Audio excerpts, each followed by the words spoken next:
Pak, apa yang sedang Bapak lihat?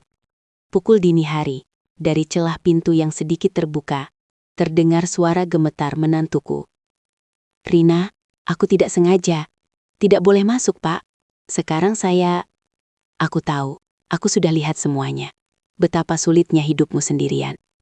Wajahnya pucat pasi, dipenuhi rasa malu dan keterkejutan yang luar biasa. Bapak, maafkan saya.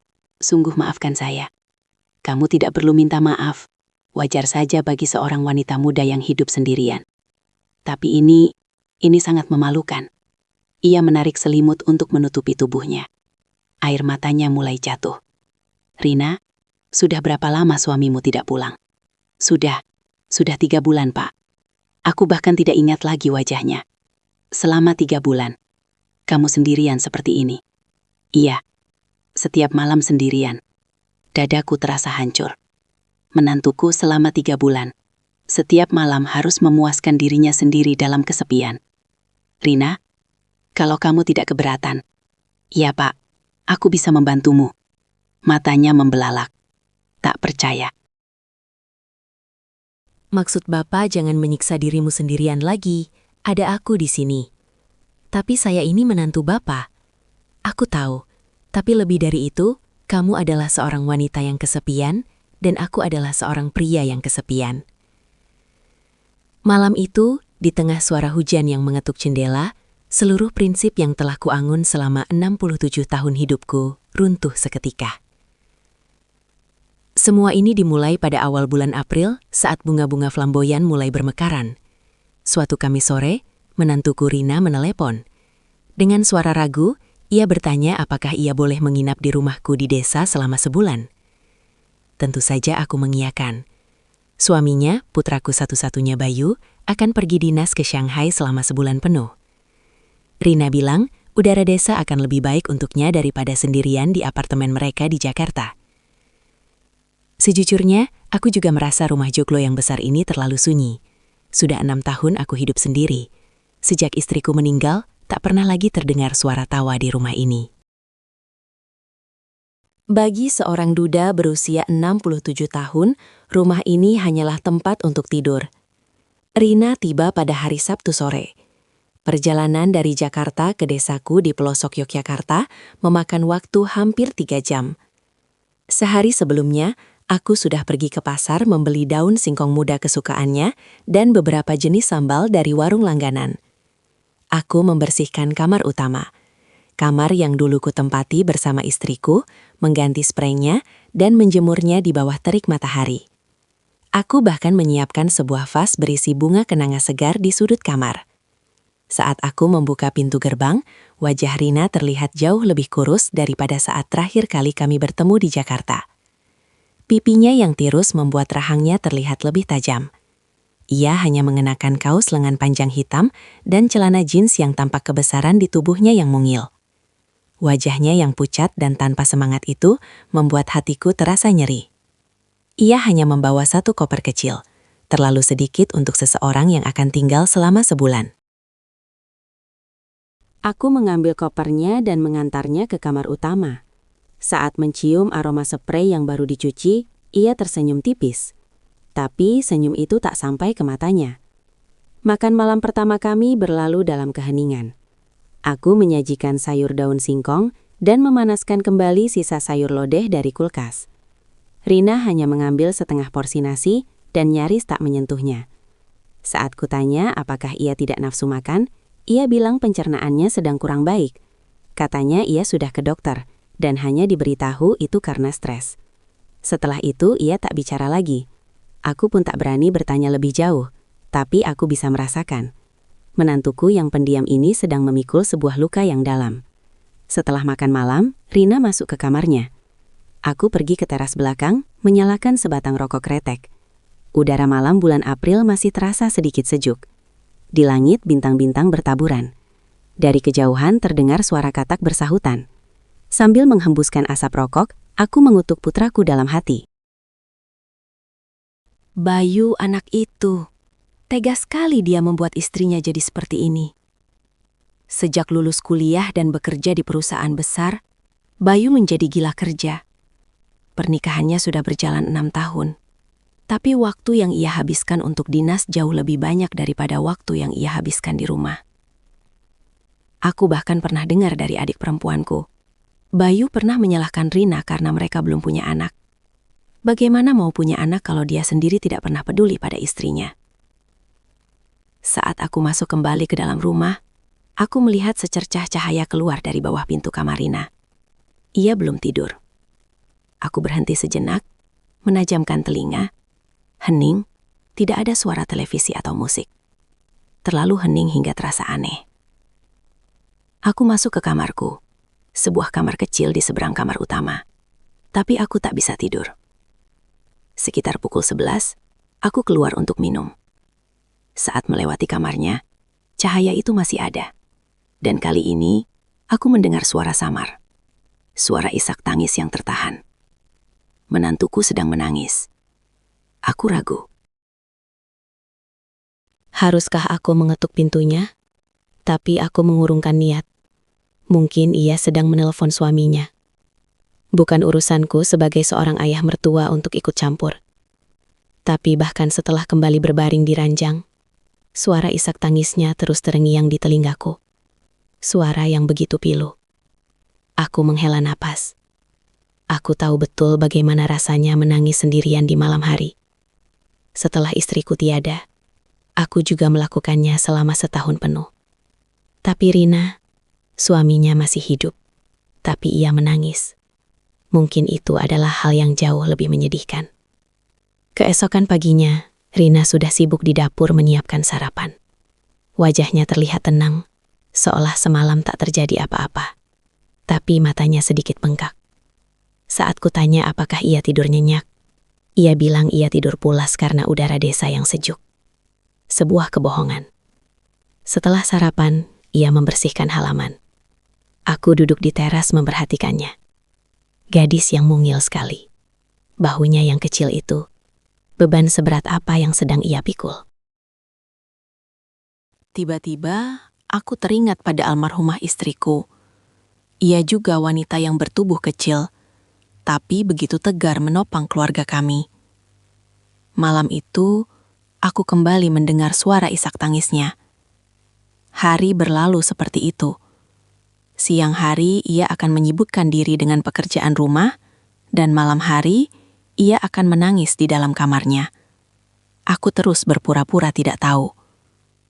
Hingga malam keempat, aku terbangun oleh sebuah suara yang aneh. Bukan suara tangisan, lebih seperti desahan rendah yang tertahan. Aku melihat jam pukul dini hari. Dengan hati-hati aku bangkit dan berjalan ke arah kamarnya. Pintunya tidak tertutup rapat, menyisakan celah selebar 1 jari. Cahaya temaram dari lampu tidur menyelinap keluar. Aku menahan napas dan mengintip dari celah itu. Jantungku serasa berhenti berdetak. Rina duduk di tepi ranjang hanya mengenakan piyama tipis, dan ia sedang menghibur dirinya sendiri. Matanya terpejam, bibirnya tergigit, tangannya yang mungil bergerak di antara kedua pahanya. Wajahnya basah oleh air mata. Aku membeku. Apa ini? Pikiranku kosong. Aku tahu aku harus segera pergi, tapi kakiku seolah terpaku di lantai. Jantungku berdebar liar, tenggorokanku kering. Setelah beberapa saat, ia mengeluarkan erangan kecil, lalu tubuhnya terkulai lemas di atas ranjang, terlihat begitu kesepian. Barulah saat itu aku bisa bergerak. Aku kembali ke kamarku, masuk ke dalam selimut. Tapi bayangan tadi tak mau hilang. Bahunya yang telanjang, wajahnya yang basah air mata, tangannya yang gemetar, dan yang lebih parah, tubuhku bereaksi. Aku berusia 67 tahun. Selama 6 tahun, aku tak pernah lagi menyentuh wanita. Aku pikir aku sudah tak punya hasrat lagi. Tapi malam itu, aku sadar aku masih seorang pria. Sejak saat itu, aku tak berani menatap wajahnya. Setiap kali kami bertemu, aku selalu membuang muka. Bayangan malam itu terus berputar ulang di kepalaku. Apa saya sudah melakukan kesalahan? Tanyanya suatu sore saat aku terus menghindarinya. Tidak, bukan apa-apa, jawabku gugup. Bapak hanya sedang tidak enak badan. Malam harinya aku memutuskan untuk minum. Aku membeli beberapa botol bir, dan duduk di teras. Rina menyajikan makan malam untukku. "Apa saya sudah lancang, Pak?" tanyanya lagi.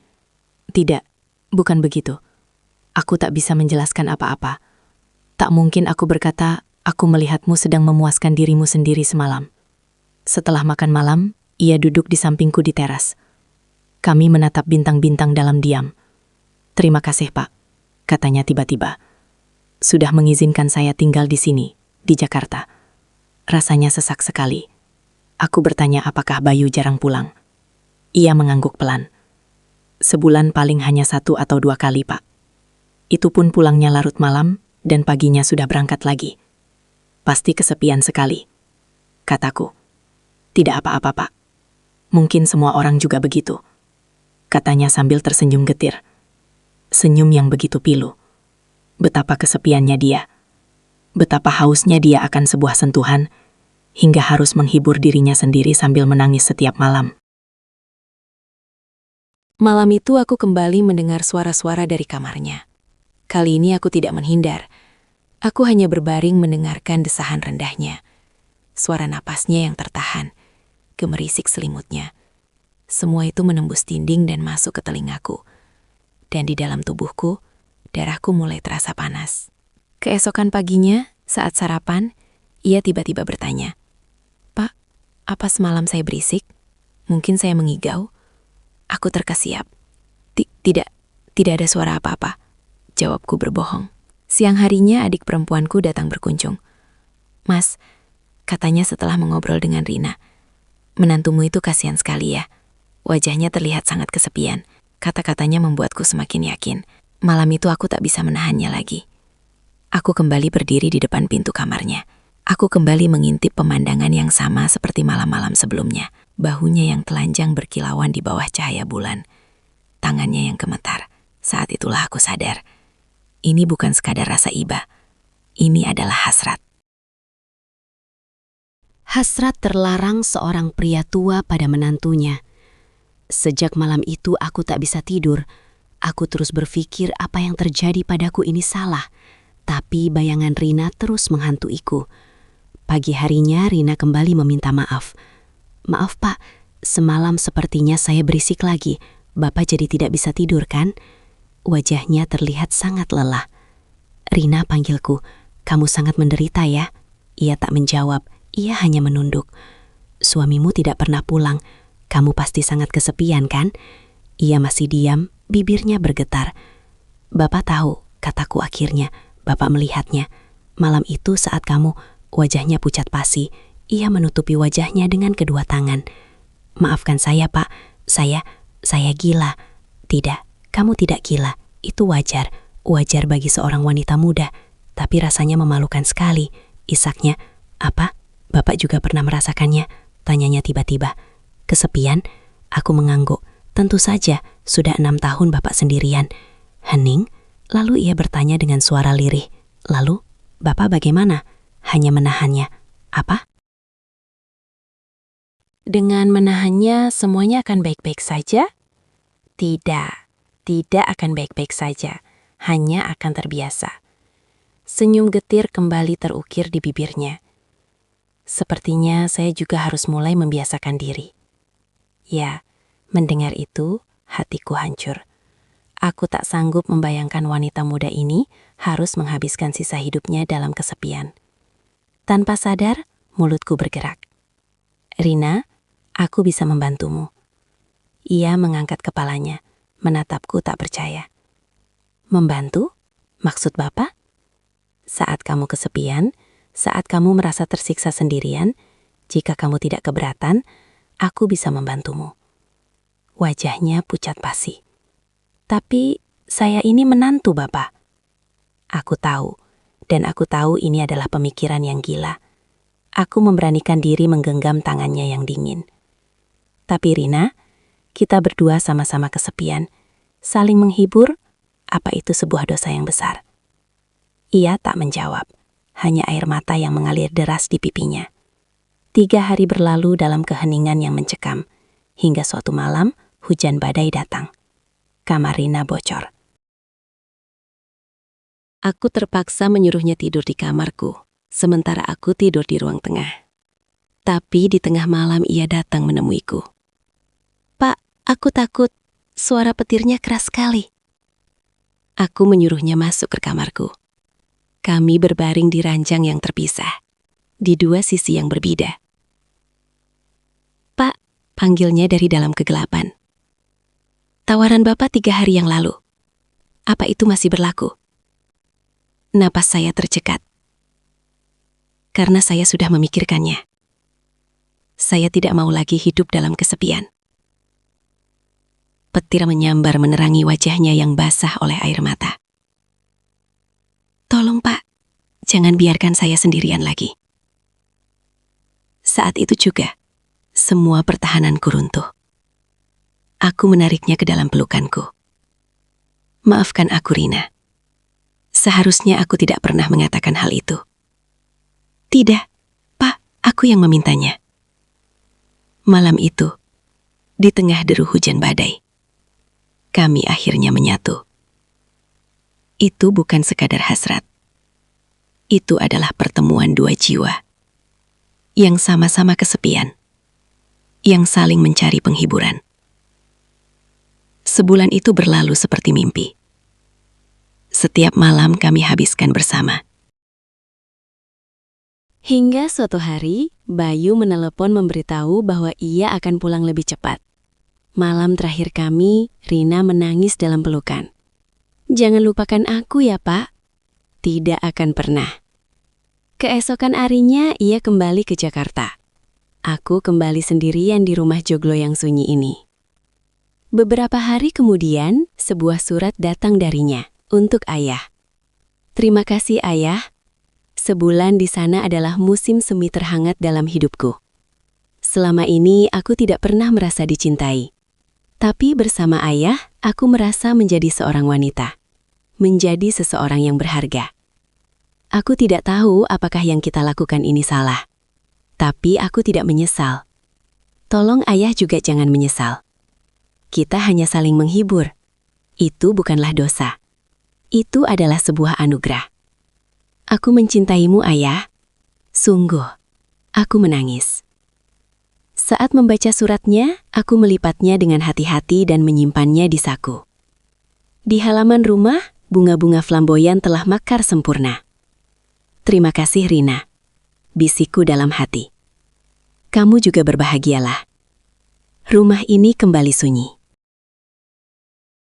Tapi hatiku kini terasa hangat karena kenangan musim semi yang ia tinggalkan akan selalu ada di sini menemaniku.